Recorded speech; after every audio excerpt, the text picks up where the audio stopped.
How to register your property in booking.com. Hello everybody, welcome back to our channel The Solution Guide. So in today's video I will simply guide you through the steps on how you can register or add your property in the booking.com app or website, so make sure to watch the video till the end. Now, in order to be able to add your property, you need to have a booking.com's partner account, not a customer account but a partner account. To do that, once you open the booking.com application, you want to tap the profile icon from the bottom right, scroll down to the bottom, and under the partners tab you'll find the option called list your property. Now it should be able to list you all of the instructions as to how you can create a partner account, because I've already done that. If you want though, I already have a tutorial for that. I'll make sure to drop a link down in the description box.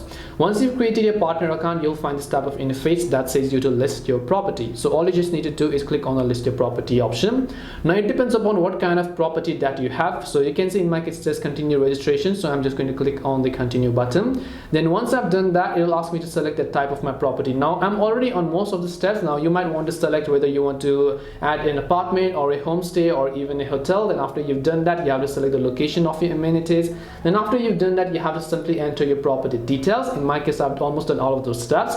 Then after that, if you want to add the number of rooms that are available inside of a hotel, then you can just select the option called add room button over here. Now one thing that you can actually get more customers is by simply adding your photos. So you can basically come back over here, then just click on the option called add photos if you'd like to choose to add some photos. Then the final step is to simply complete your registration. So let me just go ahead and click on the add room button over here. Then I'm going to simply select the number of rooms in this case. Then after I've done that, I'm just going to click on continue.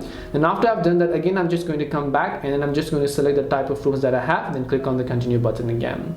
After you've done that, all you need to do is scroll down to the bottom, click on the continue registration button, and after you've done that, you would have successfully registered your property in the booking.com app or the website. But in order to proceed with all of this process, you need to have a partner account. So keeping that thing in mind, hope this video helped you, and if it did help you, then make sure to leave a like and subscribe to the channel. If you have any questions though, feel free to leave them down in the comment section. Thank you very much for watching till the end of this tutorial, and see you in the next video.